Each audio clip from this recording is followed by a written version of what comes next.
Internet langsung heboh pas poster bocoran buat serial live-action Spider-Noir muncul online. Dalam hitungan menit, media sosial penuh sama spekulasi dan reaksi fans yang nggak sabar nunggu kabar selanjutnya.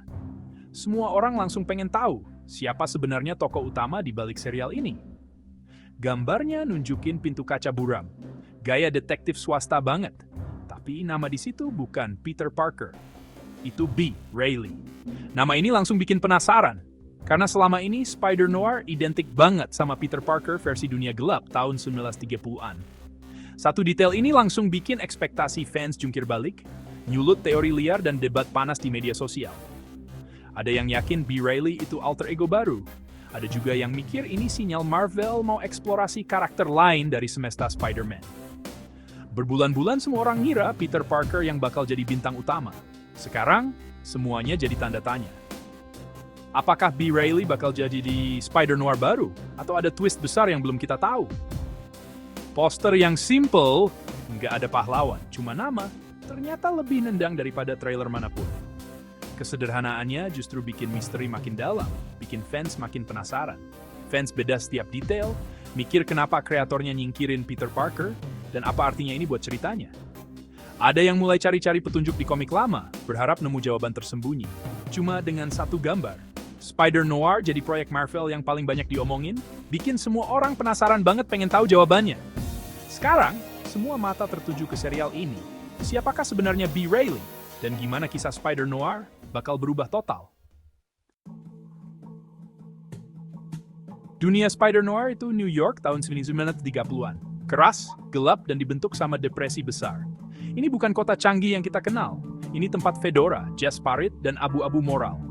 Latar noir ini ngubah Spider-Man jadi detektif tangguh, ngadepin bos mafia dan pejabat korup.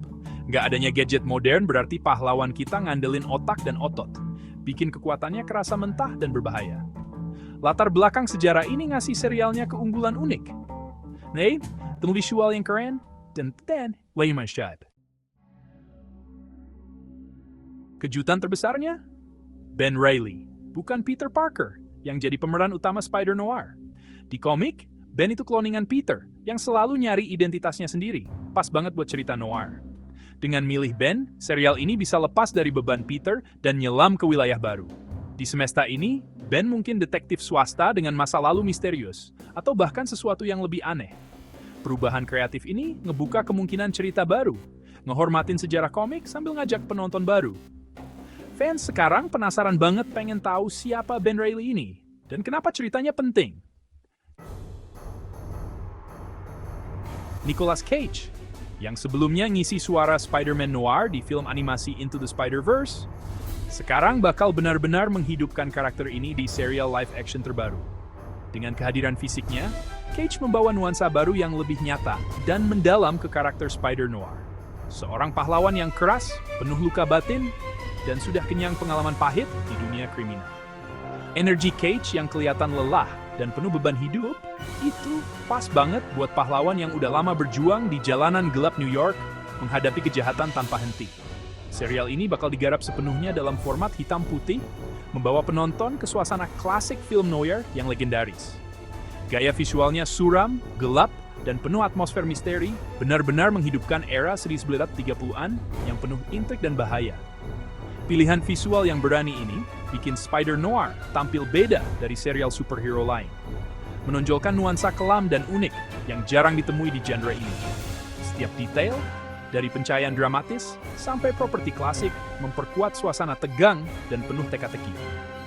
Estetika noir di sini bukan cuma sekadar gaya-gayaan, tapi juga memperdalam rasa bahaya, ketegangan, dan kompleksitas moral yang dihadapi sang pahlawan. Ceritanya jadi terasa lebih berat, penuh dilema, dan menantang penonton untuk ikut merasakan dunia gelap Spider-Noir. Dengan Nicolas Cage sebagai pemeran utama dan gaya visual yang mencolok, serial ini benar-benar menawarkan pengalaman baru di dunia Spider-Verse. Spider-Noir menjanjikan tontonan yang menonjol, penuh gaya, dan pastinya bakal jadi favorit baru bagi penggemar superhero maupun pecinta film klasik.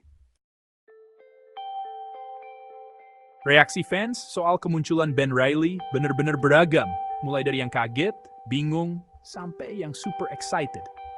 Banyak yang nggak nyangka karakter ini bakal muncul di era baru Spider-Man. Apalagi dengan nuansa noir yang kental banget. Ada juga yang masih kangen sama Peter Parker, ngerasa kehilangan sosok klasik yang udah lama nemenin mereka. Tapi nggak sedikit juga yang justru seneng banget sama arah baru yang berani ini. Apalagi dengan pemilihan Cage sebagai pemeran utama, yang dianggap pas banget buat nuansa gelap dan misterius. Harapannya pun jadi tinggi banget. Fans pengen lihat misteri yang dewasa, cerita yang ditulis rapi, dan plot twist yang nggak ketebak. Banyak yang berharap serial ini bisa ngejelajah tema-tema lebih gelap, kayak moralitas abu-abu, keadilan, dan identitas. Tapi tetap nggak ngilangin hati dan nilai-nilai Spider-Man yang selama ini dicintai. Kalau Spider-Noir sukses, ini bisa jadi pintu gerbang buat pahlawan Spider-Verse lain buat punya cerita sendiri, memperluas dunia Spider-Man ke arah yang lebih beragam dan unik. Serial ini juga siap ngebuktiin kalau Spider-Man itu lebih dari sekadar satu orang. Ini adalah warisan yang bisa diteruskan ke generasi berikutnya, dengan makna yang selalu relevan. Sekarang semua mata tertuju pada Spider-Noir, penuh harapan dan rasa penasaran. Semua orang siap ngelihat apakah serial ini bisa benar-benar ngedefinisi ulang apa itu serial superhero, dan membawa era baru yang lebih gelap, dewasa, tapi tetap bermakna.